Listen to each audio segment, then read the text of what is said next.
Sometimes the people we overlook are the ones holding us together.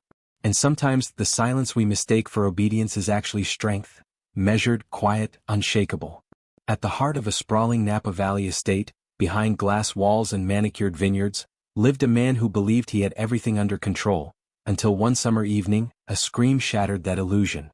What began as a near tragedy by the pool unraveled a story of grief, guilt, betrayal, and unexpected courage. This is not just a tale of a billionaire and his maid. It's a story about what we see, and what we refuse to see. About a woman who buried her past to survive, and a little girl who unknowingly brought it back to the surface. And it all started with a single, terrified breath, and a choice that would change 3 lives forever. The sun hung high over Napa Valley, spilling its golden light across manicured hedges and the still surface of the Langston Estate's private pool. Everything looked perfect until it wasn't. A briefcase hit the patio tiles with a heavy thud. "What the hell are you doing?" Gregory Langston's voice cut through the summer air like a blade. He didn't pause to remove his shoes. He didn't see the subtle tremble in the leaves, or the doll floating face down near the deep end. All he saw was his 6-year-old daughter, Isabel, drenched and shivering at the pool's edge, and beside her Maya Williams, the young live-in maid, soaked to the bone and gasping for air. He rushed to Isabel, crouched beside her, scanning every inch of her tiny limbs for bruises, cuts, signs of trauma. "I'm okay, Daddy," the girl whispered between coughs. "I fell. Miss Maya," she jumped in. "She saved me." But he didn't hear it. Not really. Or perhaps he chose not to.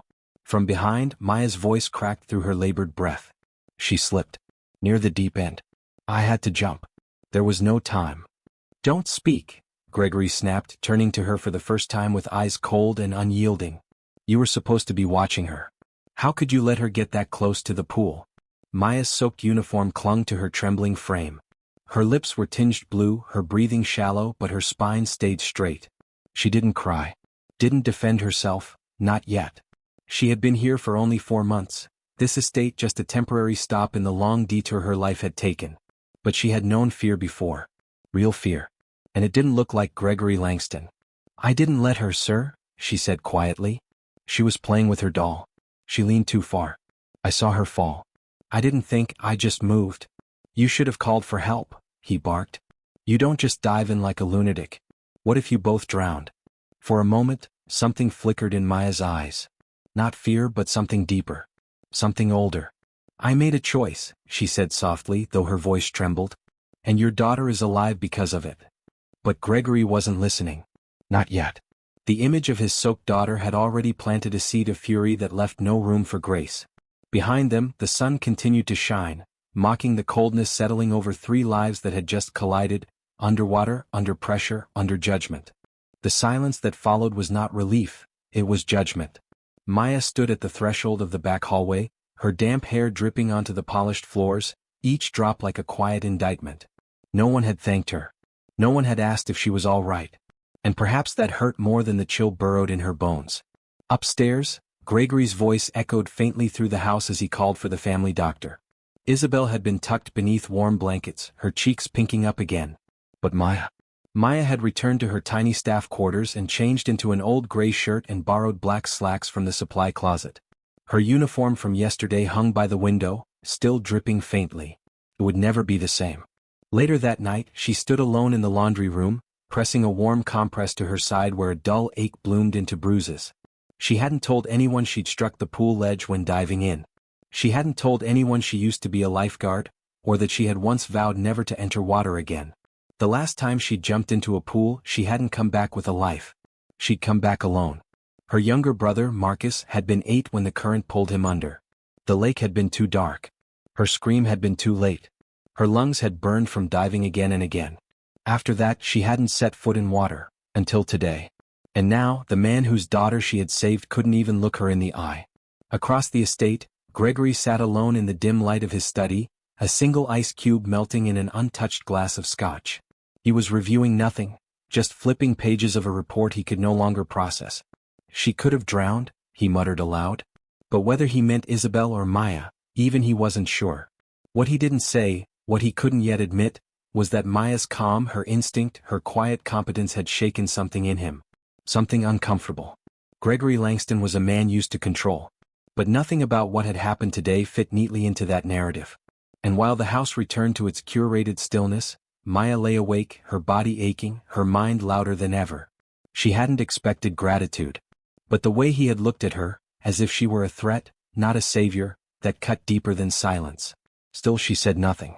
Because deep down she knew something had shifted. Not just in the water, but in him. And in her. Morning arrived gently, as if tiptoeing past the pain of the day before. Golden light spilled through the Langston estate's tall windows, catching dust motes that danced like silent witnesses. The world outside bloomed with order, vineyards trimmed, roses waking to dew, but inside the air was thick with something unnamed. Gregory stood by the bay window in the living room, coffee in hand, unmoving. From where he stood, he could hear faint voices drifting in from the den, childlike, rhythmic, a story being read aloud. Isabel. He followed the sound but didn't enter. He paused just outside the doorway, hidden, watching. Inside, his daughter was curled up on the plush rug, her face alight with wonder. Beside her sat Maya, barefoot, her legs tucked beneath her, gently guiding Isabel through the pages of a picture book. Her voice was soft, patient. And the little bear said, "But how will I know you're still watching me when I'm asleep?" Maya smiled, not at the book but at the child. "And what did the mama bear say?" Isabel squinted at the page. "Because I never stop watching, even when you close your eyes." Gregory felt something tighten in his chest. Not regret, not yet. But something close to discomfort wrapped in truth. He thought of the words Maya had spoken the day before, when he accused her of recklessness. "I made a choice. And your daughter is alive because of it." He hadn't believed her then. But watching her now, her gentleness, her steadiness, her unspoken grief wrapped in grace, he began to question everything he thought he knew. Later they met in the kitchen. It wasn't planned. It was the kind of quiet collision that happens when two people are carrying too much. Maya stood at the counter, preparing Isabel's lunch, a simple plate of grilled cheese and apple slices. Her movements were precise, practiced. Gregory approached slowly. She didn't turn around. "I can't change how I reacted yesterday," he said, voice low. "But I can try to do better moving forward." Maya paused, knife in hand. Her eyes remained on the plate, but her body softened. "Thank you," she said quietly. "That's more than most would say." They stood like that for a moment. Two people divided by class, by pain, by a past neither had fully explained. But something was shifting. A crack in the marble. A fracture in the silence. Something human. And maybe, just maybe, something like beginning. By early afternoon, the estate had resumed its careful rhythm. Staff moving silently, trays gliding across polished floors, the distant murmur of sprinklers fanning across sunlit vines. But beneath that elegance, something darker stirred. Maya noticed it first, not in what was said but in what was not. The glances. The whispering just beyond earshot. The sudden shift in tone when she entered a room. In the hallway near the grand staircase, she caught fragments of a conversation between two housekeepers. "They're calling her a hero now? Please. Give it a week. She'll sell her story to the tabloids like they always do." Maya didn't flinch. Didn't correct them. She just turned and walked away. But something inside her chilled. Not from insult, but from recognition. Someone was planting seeds. Later that evening, Rosa, the longtime cook, handed Maya a folded newspaper without a word. Maya unfolded it slowly. A local column. No names. No photographs. But the implications were clear. A staff member, it said, had become unusually close to the Langston family after the wife's death. There were murmurs of internal tensions, of boundaries crossed, of whispers that Gregory's late wife, Marissa, had once asked for that staffer to be dismissed, just months before her fatal accident. Maya's fingers trembled slightly. The timing was impossible. She hadn't even been hired until 6 months after Marissa's death. But lies never required evidence, only echo. That night, Maya stood on the back terrace beneath a deep navy sky, watching fireflies flicker near the vineyard fence. Gregory found her there, silent, arms folded, gaze distant. "You saw it," she said without turning. "Yes. And? It's garbage. And I'll deal with whoever started it." She turned to him then, finally, fully. "It's not just about me. Someone is trying to erode everything. The house. The trust. Your daughter's safety. You think this ends with gossip?" Gregory looked down, then back at her, something new in his expression. Not authority. Not guilt. Something closer to awe. "There's something I haven't told you," he said. He pulled a folder from beneath his arm and slid it onto the stone ledge. Inside, a notarized draft of a trust amendment. 3 months old. Inside. But one name was typed beneath the words temporary co-guardian of Isabel Langston. Maya Williams. Maya stared at it, stunned. I didn't sign it, Gregory said quickly. I wasn't sure then. But now. His voice faltered, softer than she'd ever heard it. Now I am. She said nothing. Just closed the folder quietly, her hand steady but her heart louder than ever. What had started as a near drowning was unraveling into something far deeper. A war of truth versus perception.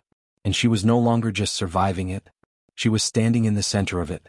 The vineyard awoke the next morning not to birdsong, but to the acrid scent of smoke. Just past the north fence, several rows of vines were scorched, blackened earth curling at the edges like burnt paper. Fire crews said it was contained. Natural perhaps. A freak spark. But Maya knew better. She had learned long ago that real danger never announces itself. It whispers. It waits. And then it burns. Gregory stood beside her as they surveyed the damage. His jaw was clenched, his phone buzzing with calls from investors, advisors, legal teams. But Maya's gaze stayed on the ground. That wasn't an accident, she murmured. Gregory turned. You think this is connected? I don't think, she said. I know. By noon, a private security team had arrived at the estate. Discreet, efficient, silent. Still, the tension had settled in like fog. Staff moved carefully, eyes down. Doors closed faster. Conversations halted mid-sentence. In the pantry, Rosa pulled Maya aside, her face pale. Mija, they're saying someone's been leaking documents. Financial records. Trust details. Someone inside. Maya's heart sank. She thought of the stairs. The rumors. The fire. It wasn't just about her anymore. It was about the child upstairs, the little girl who had asked just the night before, "Why are people angry with Daddy?" That evening, Gregory found Maya in the study sorting old paperwork. You said someone's planting seeds, he said. I think we just found their garden. He held up a set of photographs, grainy images taken at a distance. Maya, Isabel, together in the garden, on the stairs, at the piano. They've been watching you, Gregory said, his voice low. This isn't a warning. It's a threat. Maya stared at the images, her face unreadable. They're letting us know they can get close. The fire, the rumors, the trust amendment leak, it was all connected. Someone wanted control. Someone wanted Maya gone. Someone was willing to use a child as leverage. Gregory reached for his phone and dialed directly. Detective Laura Carmichael, he said when she answered. We're ready. It's time to make this official. And just like that, the quiet estate became a battlefield. No longer of whispers, but of truths coming to light. Detective Carmichael arrived just before dusk. She was sharp-eyed, measured, and unshaken by wealth or the power it usually carried. She listened closely as Gregory and Maya laid out everything. Alicia's betrayal, the fire, the envelope of photos, and the unsigned trust amendment. She didn't ask redundant questions. She asked strategic ones. Who benefits if Maya disappears from this house? There was only one answer. Russell Whitaker, Gregory's former board partner. Marissa Langston's most trusted legal advisor. And quietly, the man who had always believed this house and its legacy should remain untouched. Later that night, Maya returned to a place she had never dared enter alone, the estate's old storage wing. Dust hung in the air like memory, thick and undisturbed. Draped furniture. Faded photographs. A cedar chest sealed for years. Marissa kept everything, Gregory had told her once. Every receipt, every letter. Said someday the truth might matter. So Maya searched. Box after box. Folder after folder. And then she found it. A sealed envelope. Addressed to Gregory. Postmarked 4 days after Marissa's fatal accident. Inside, notes, scribbled thoughts, a list of names. And one sentence that made Maya's breath catch. If anything happens to me, don't trust Whitaker with the child. Meanwhile, in the dark vineyard, a shadow moved with purpose, avoiding security, bypassing cameras. But one camera had been shifted. By Maya. Quietly repositioned the day before. Focused on the study. Running in silent night vision. At 1:14 a.m. it captured everything. A figure. A gloved hand. The bottom drawer of Gregory's desk, opened with familiarity. A decoy file planted by Gregory and Maya removed. By dawn, the footage was in Detective Carmichael's hands. And by noon, Russell Whitaker was in cuffs, charged with conspiracy, blackmail, and endangerment of a minor. He didn't fight. Didn't speak. But as he passed Gregory on his way out, he whispered, This company will bleed without me. Gregory didn't flinch. Then it deserves to. That night, for the first time in weeks, the vineyard slept. Not in fear, but in truth. And Maya, no longer just a maid, no longer just a shadow in the background, was now the unwavering center of a home that had nearly broken. Days passed, and the Langston estate shifted into something new, not just restored but redefined. The media fallout had been quieter than expected.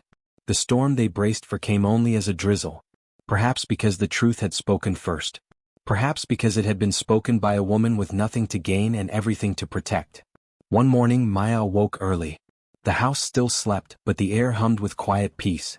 She padded barefoot into the kitchen, preparing Isabel's favorite breakfast, banana pancakes shaped like stars.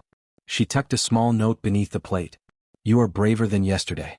Love, Gregory entered moments later, holding something in his hand, a simple wooden box. Inside it, the signed amendment to Isabel's trust, now official. Co-guardianship. He set it on the counter gently. "I want her to know what strength looks like," he said, "not just wealth." Maya didn't speak. She simply nodded. She understood. Later that afternoon, the three of them, Gregory, Maya, and Isabel, walked through the vineyard rows. The same path Marissa once walked. The roses bloomed as if spring had returned too early. Isabel ran ahead, laughter like wind chimes. "She's changed," Gregory murmured. "So have you," Maya said.